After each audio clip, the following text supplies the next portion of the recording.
Salut, j'espère que tu vas bien. Donc aujourd'hui, je veux te parler des 4 archétypes de la masculinité.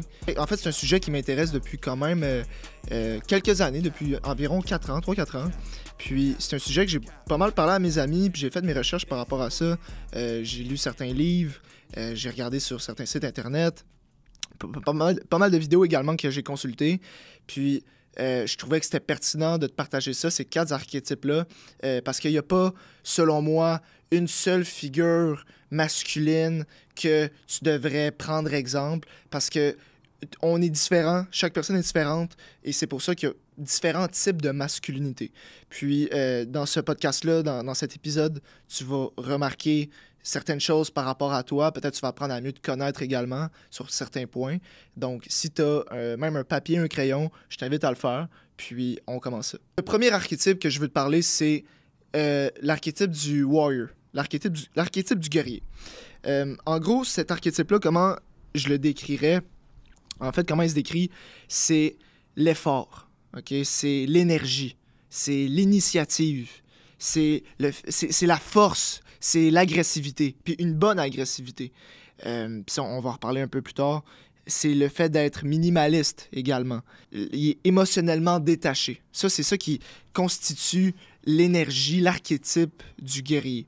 Il y a certaines qualités, le guerrier, et il y a certains défauts.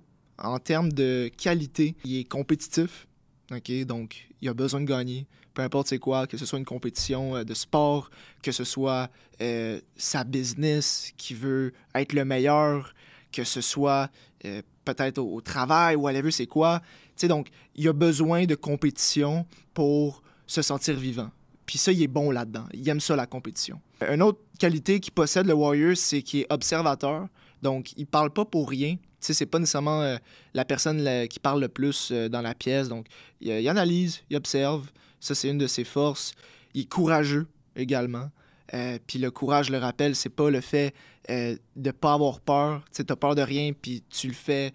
Non. Le courage, t'as peur, puis tu le fais quand même. Puis ça fait en sorte que t'es quelqu'un de courageux. Donc ça, il est très fort là-dedans, le warrior. Il est bon également pour prendre des décisions. Okay, c'est un bon decision maker. Il reste calme également. La loyauté, c'est quelque chose dont il est très fort, la loyauté. Ouais, la loyauté, la discipline. Je te donne un exemple par rapport à ça. Il y a un samouraï, je me rappelle pas, c'était... En tout cas, à l'époque, okay, je sais pas c'est quelle année exactement, mais ça fait quand même longtemps de ça. En fait, il y avait un samouraï que son maître s'était fait tuer par un gars, peu importe.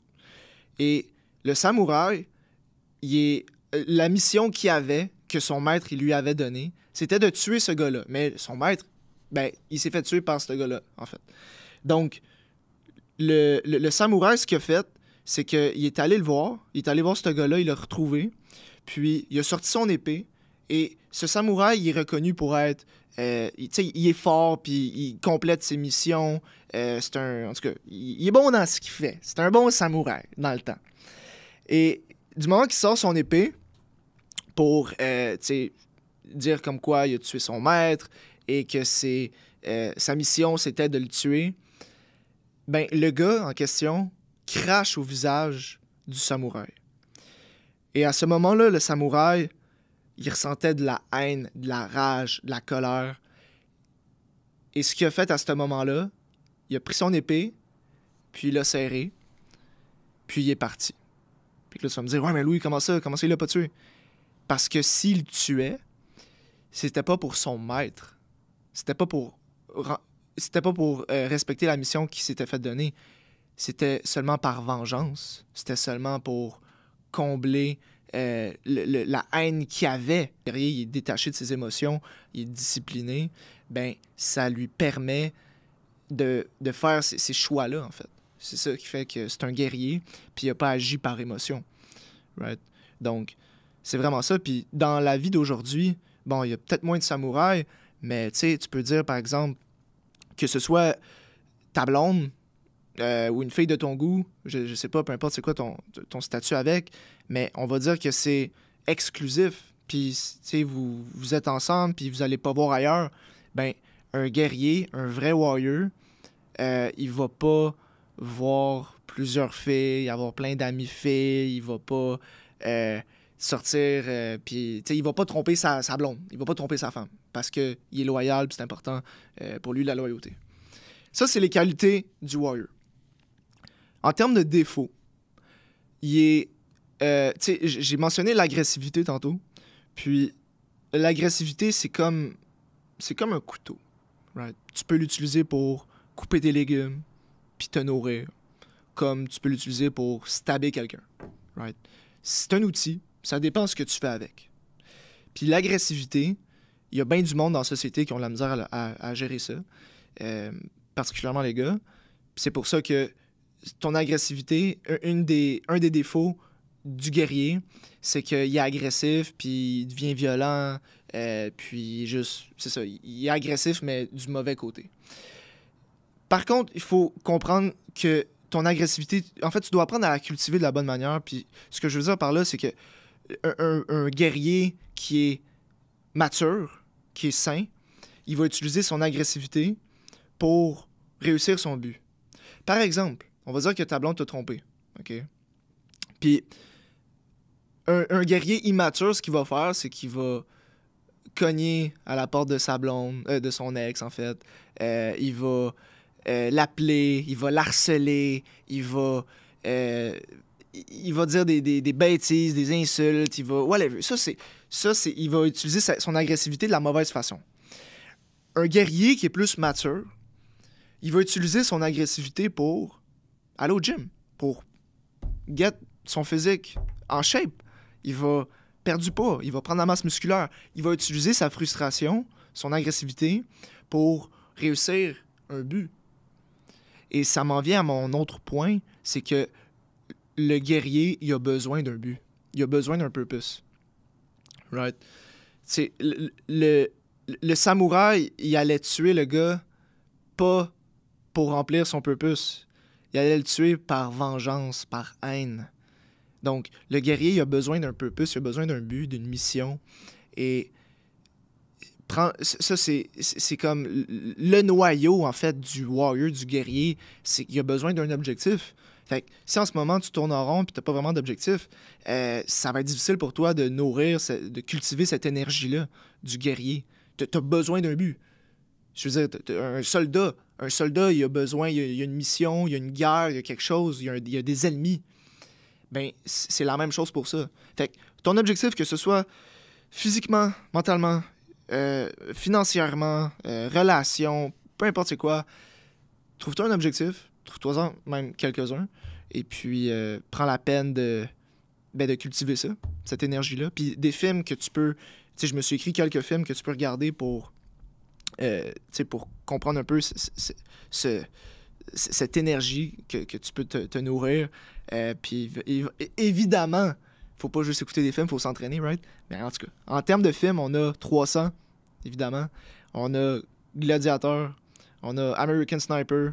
J'ai noté aussi Fight Club, The Seven Samurai. Ça, c'est des bons films pour comprendre un peu là, cette vibe-là.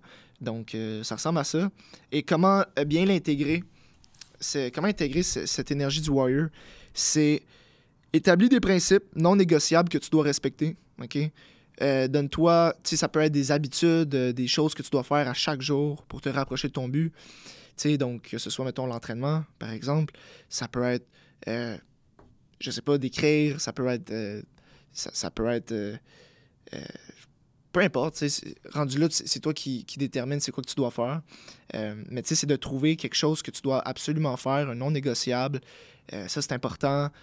Aussi d'avoir des principes, OK? Des principes que tu dois respecter. Ben, en fait, c'est pas mal la même chose, tu sais. Fais quelque chose qui te fait peur. Fais quelque chose qui te fait peur. C'est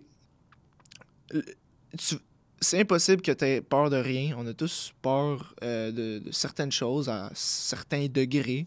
Puis, c'est de foncer quand même. Quand j'ai commencé à faire des vidéos, ça me faisait peur, man. Je voulais pas faire ça. J'étais juste apeuré. J'avais peur de qu'est-ce que les autres allaient penser de moi. Puis, I'm still there. Je le fais quand même. Puis, cette peur-là, elle s'est estompée avec le temps. Tu sais, donc, tu vas arrêter d'avoir peur quand tu vas être dans l'action. Tu sais, c'est comme, j'avais un client l'autre jour que c'est la première fois qu'il allait au gym, puis ça l'intimidait. Puis là, ben, tu sais, dernièrement, en tout cas, là, en fait, je le forçais pour aller au gym parce que ça le faisait peur, puis il voulait pas. Puis finalement, il m'envoie une photo tantôt qui est au gym pour la première fois. Puis ça le fait vraiment peur. En ce moment, il est là-dedans, mais ça va y prendre quelques temps, puis il aura plus peur. Mais tu sais, quand tu commences de quoi, c'est normal que tu aies peur. Parce que c'est la peur de l'inconnu aussi. Fais des entraînements au gym, mais également des arts martiaux. Tout ce qui est jiu-jitsu, la boxe, kickboxing, la MMA, ça, c'est excellent pour nourrir cette énergie-là. Il y a plein de points positifs également à faire des arts martiaux, dont ça. Donc, ça, c'est une bonne chose. Également, trouve-toi un but à atteindre, ça, je l'ai dit. Médite sur ta mort. C'est sûr que tu vas mourir, puis je vais mourir. Tout le monde, on va tous mourir, OK? Le guerrier, le warrior, il a pas... Comment dire? Il va pas se laisser déstabiliser par ça. Il va quand même passer à l'action. Puis ça revient aussi au courage. Ça revient à être en paix avec le fait que t'es vivant. Passe à l'action. Faites quoi? Parce que t'es pas éternel. Donc, ça, c'est une chose, je t'invite à méditer sur la mort. Tu prendras du temps là-dessus quand tu pourras. Donc, c'est pas mal ça, pour vraiment bien intégrer l'énergie du warrior, du guerrier. Je te conseille de faire ça. Donc, ça, c'est le premier archétype sur 4. Deuxième archétype, The Magician, le magicien.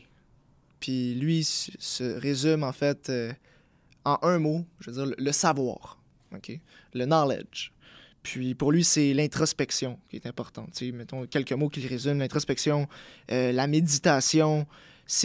Dis-toi que c'est comme... j'ai pas vu les films... J'ai vu un film de X-Men, mais j'ai oublié c'est quoi le nom du gars, du personnage en chaise roulante, là, en fauteuil roulant. Il y a du monde qui vont me détester parce que je sais pas son nom.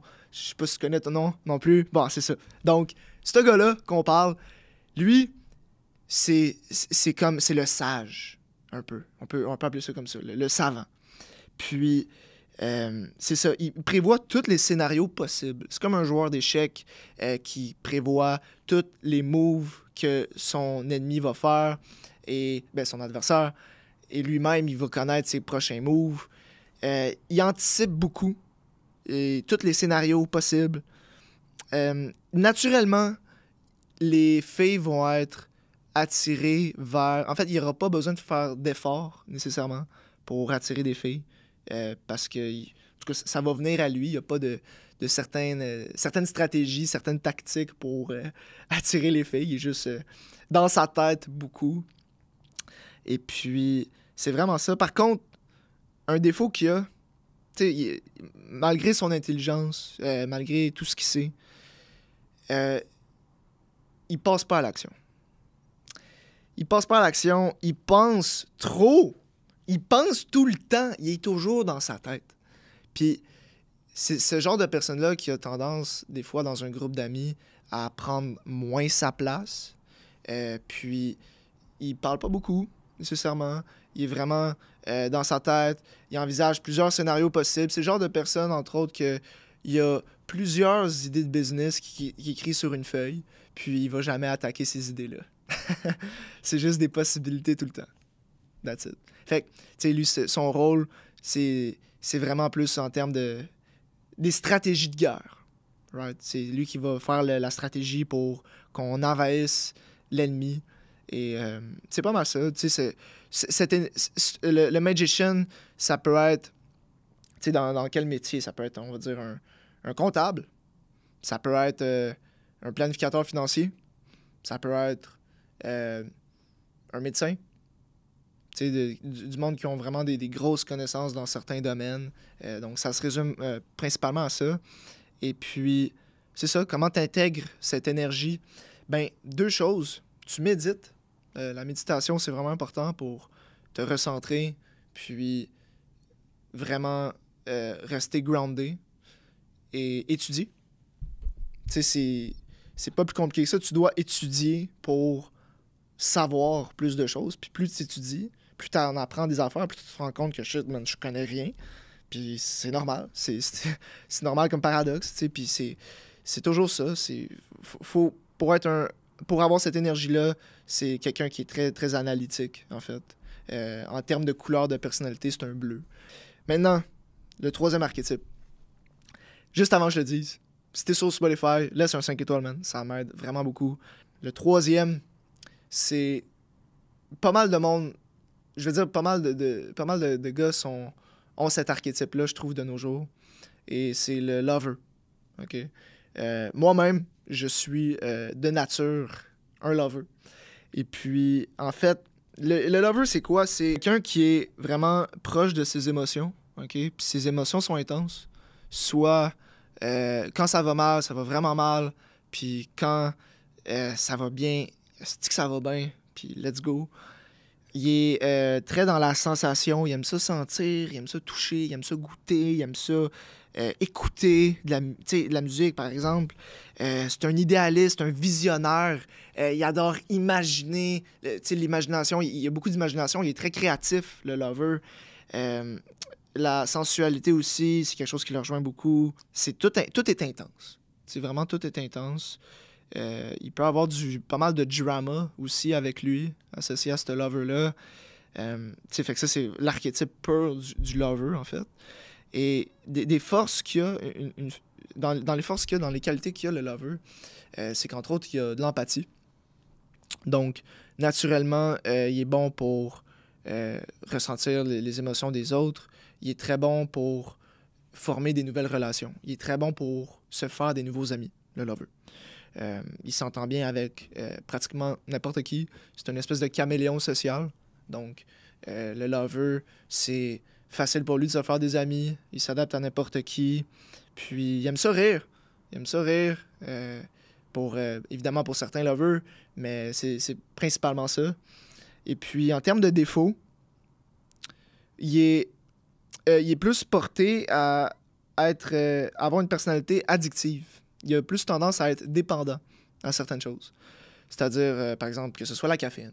Okay? Qu'il ne va pas prendre la caféine de manière, une fois par jour, puis une quantité raisonnable. Il est pas dans... Le lover, il n'est pas dans la modération. Il est souvent dans l'excès. En fait, c'est facile pour lui de tomber dans l'excès, d'être dépendant, que ce soit la pornographie, que ce soit le cannabis, que ce soit l'alcool, que ce soit... il existe plusieurs dépendances, que ce soit la cigarette, par exemple. Puis le lover, il a de la misère à rester... vraiment à rester modéré dans ses activités. T'sais. Une de ses failles, un de ses défauts. Un autre que j'ai remarqué, c'est que il veut tellement bien s'entendre avec tout le monde que il peut tendance à avoir... il peut avoir tendance à être un peu un people pleaser. Il veut plaire à tout le monde. Puis ça fait en sorte que des fois, il s'écoute pas et il a tendance à se laisser marcher dessus parce qu'il a peur de décevoir les gens. Il a peur de briser certaines relations. Il veut rester ami avec tout le monde. Mais le problème avec ça, c'est que des fois, tu peux être fake. Des fois, tu peux être fake avec les gens, tu dis pas exactement ce que tu penses. Ça, c'est un autre défaut aussi, c'est que il peut mentir, il peut bullshitter, le lover. Parce que il a trop peur du conflit. Fait que le problème avec ça, c'est que tu peux avoir une relation avec lui, mais ça va pas être une relation profonde. Ça va pas être une relation deep. Parce que ça va juste être superficiel. Il préfère avoir 50 amis plutôt que avoir 3, 4, 5, whatever, qui sont vraiment solides. Fait que le lover, il a tendance à à connaître beaucoup de monde parce que lui, il tripe sur les relations. Donc, c'est surtout ça par rapport à lui. Il a la difficulté aussi à être discipliné. En général, c'est vraiment axé sur la motivation, le fait que « Ah, je me sens bien, je vais aller m'entraîner. » Mais mettons, il a passé une journée de marde puis il veut pas aller s'entraîner, ben il a tendance, le lover, à juste skipper le gym. À force à la bitch, en fait. Puis, sinon, un autre défaut, je pourrais dire, du lover... il y a pas mal... Il y a des bonnes qualités, le lover, mais ça peut être néfaste. Le lover, il est très... c'est quoi qu'on a dit? On a dit addiction. On a dit peur de la confrontation, peur du conflit. C'est difficile pour lui d'être discipliné. C'est Ouais, c'est pas mal ça. J'en avais un autre, mais en tout cas, c'est sorti de ma tête. Mais c'est particulièrement ça, en termes du lover.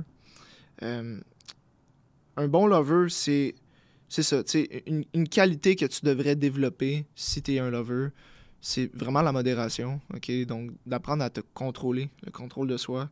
C'est vraiment important, pas tomber dans l'excès.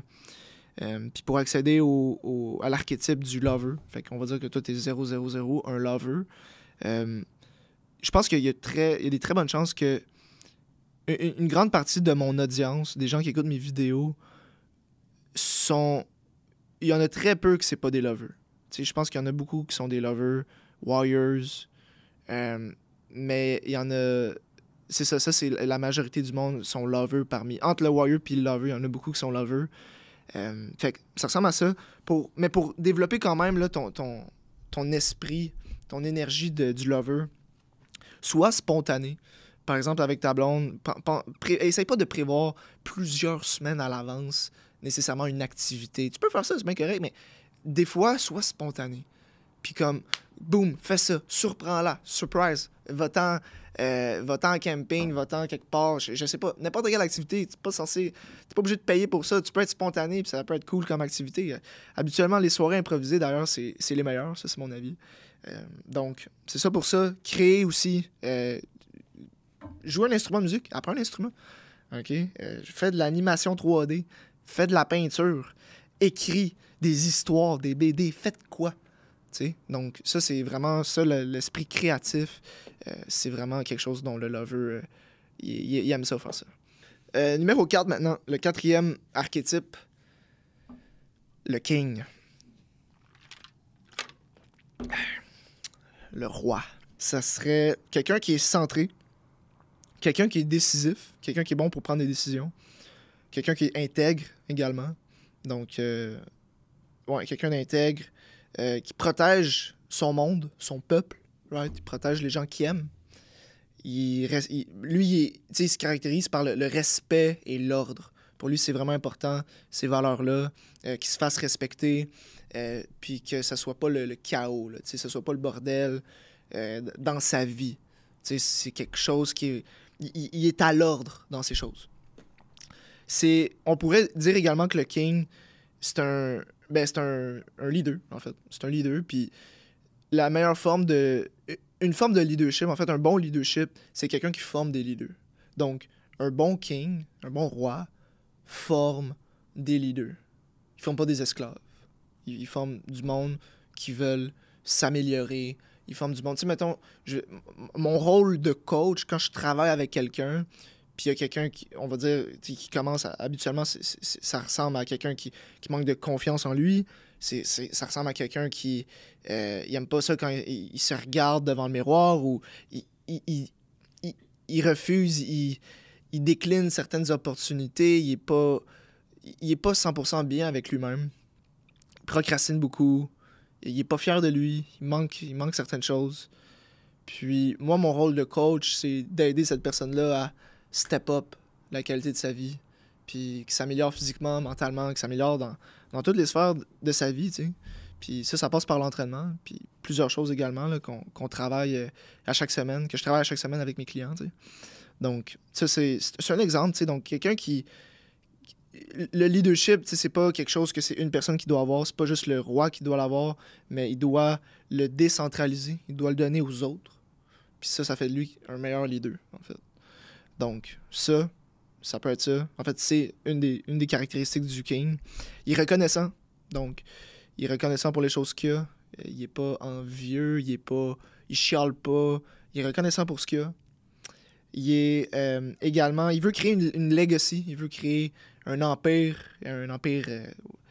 Whatever c'est quoi, tu sais, que ce soit une entreprise, que ce soit une infrastructure, que ce soit des enfants qu'il veut avoir. Il veut avoir de l'impact, puis il veut que quand il va mourir, ben il va rester ça sur Terre, en fait. Donc, c'est vraiment ça. Puis, tu sais, les qualités du king, tu sais, c'est un mélange de tout. C'est un mélange de tout dans le sens que il partage les qualités du lover, du warrior, puis du magician. Donc, ça, c'est quand même... Il y a pas mal de qualités dans son arc. Et un défaut, par contre, qu'il peut avoir, c'est la tyrannie. T'sais, il peut agir comme un tyran parce qu'il a du pouvoir. Ben, du pouvoir, en tout cas. Un vrai roi, il a un certain pouvoir. Il possède un certain pouvoir, puis c'est ça, il peut en abuser de ce pouvoir-là. Donc, on va dire quelqu'un qui a beaucoup d'influence sur du monde. Quelqu'un qui va utiliser son influence pour le mal. Pour, on va dire, combler ses besoins personnels. Quelqu'un qui pense pas vraiment au peuple. Il pense plus à ses besoins avant tout. Ça, c'est un des défauts du King, en fait, du King Energy. Puis j'ai pas... Tu sais, ça ressemble vraiment à ça, les défauts du King, c'est excès de pouvoir, la tyrannie, ça ressemble à ça. Puis tu sais, pour y accéder à cette énergie-là du King, c'est... Je tiens à dire que c'est quelque chose qui prend pas un épisode d'un podcast puis 1 heure de réflexion. Ça prend des années, des années, des années. OK? Puis moi-même, je suis pas encore un king. Je suis pas encore un king, puis ça va prendre un certain temps. Je vais m'y rendre tranquillement. Puis, tu sais, c'est ça. En attendant, ce que tu peux faire, trouve-toi un mentor. Trouve-toi un mentor qui t'aide à t'enligner dans la sphère que tu veux te développer. Tu sais, puis moi, je suis vraiment axé sur l'aspect physique et mental. Mais tu sais, si, mettons, tu veux te développer financièrement, OK, ben trouve-toi un mentor qui est bon là-dedans. Trouve-toi quelqu'un qui va apprendre à gérer ton argent, quelqu'un qui va donner des trucs, des conseils. Tu sais, un conseiller financier, un planificateur financier. Juste, trouve-toi un professionnel là-dedans. Mais en même temps, tu peux trouver également quelqu'un qui peut avoir tout ça, dans le sens que tu peux avoir un seul mentor qui t'aide dans plusieurs sphères de ta vie, comme tu peux avoir plusieurs mentors dans plusieurs catégories différentes. Tu sais, donc un coach, mettons, moi j'avais, quand je faisais du triathlon, j'avais un coach en natation, j'avais un coach en cross-country, puis j'avais un coach en bike. Tu sais, fait que j'avais les trois. Tu sais, donc, c'est de regarder de ton côté, en ce moment dans ta vie, où est-ce que tu es rendu, quel genre de mentor tu aurais besoin. Puis ça serait quelque chose d'assez intéressant pour favoriser ta progression. Tes valeurs, OK, mais détermine c'est quoi réellement tes valeurs dans la vie, qu'est-ce qu'il y a d'important pour toi. Ça va t'aider à prendre des futures décisions, OK, parce que si tu dois faire le choix entre n'importe quoi dans la vie, n'importe quoi qui va se présenter face à toi, quand tu connais tes valeurs, quand tu te connais, c'est toujours plus facile. Puis un vrai king, il est bon pour prendre des décisions. Puis qui sont pas juste pour lui tout le temps, mais qui sont juste pour tout le monde. Crée un plan, crée-toi un plan d'attaque. Ça ressemble au warrior. Crée-toi un plan. Pour réussir ton objectif, crée-toi un plan. OK? Ça va vraiment t'aider. Forme-toi dans les skills de leadership. OK? Le leadership, c'est... Le king est vraiment bon là-dedans. C'est une de ses grandes forces, le leadership. Donc, approfondis ces skills-là. C'est très difficile. Fais plusieurs lectures. Forme-toi. Puis sois dans l'action aussi quand tu fais ça, parce que c'est pas parce que tu consommes 3 livres de leadership que ça fait de toi un leader. OK? Il faut que tu sois dans l'action, man, pour développer ces skills-là, parce que sinon, ben, c'est du vent. Ça vaut rien. C'est la masturbation intellectuelle, t'avances pas réellement. C'est un mirage. Right? Donc, autant dans ta vie professionnelle, dans ta vie personnelle, juste, le leadership, c'est extrêmement important. Donc là, je t'ai énuméré tous les points du King. Ça se résume à ça. Moi, de mon côté, tu sais, ce que je peux dire avec tout ça, en résumé, il n'y en a pas un meilleur qu'un autre. Il n'y a pas un archétype meilleur qu'un autre. Ça dépend de chaque chose. Tu peux avoir un mélange également de ces 4 archétypes-là. Moi, pour ma part, j'ai naturellement du lover.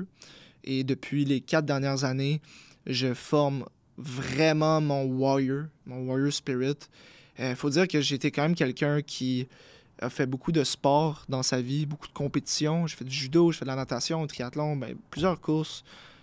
Puis j'ai comme cet esprit de compétition-là en moi. Mais je dirais que naturellement, j'ai un peu plus le côté lover. Et j'ai du warrior aussi. J'ai un peu de magician. On a tous un certain pourcentage de chaque chose. Puis c'est vraiment ça. Puis une des choses qui va influencer quel archétype que t'es, c'est ta personnalité. c'est ton éducation, c'est ton environnement, c'est les gens que tu côtoies. Donc, c'est pour ça que ça varie vraiment d'une personne à une autre. C'est intéressant comme exercice, juste de prendre le temps de regarder ça. Qu'est-ce que t'es? C'est quoi tes qualités? C'est quoi tes défauts? Tu te rejoins dans quel archétype? Et puis, c'est vraiment ça. Laisse-moi savoir dans les commentaires qu'est-ce que t'es comme archétype ou quels sont tes archétypes les plus populaires. Et puis, je suis curieux, man. Écris ça sur YouTube. Puis sinon, sur Instagram, si t'écoutes ça sur Spotify présentement. Donc, on se retrouve pour un prochain épisode. Puis d'ici là, va t'entraîner.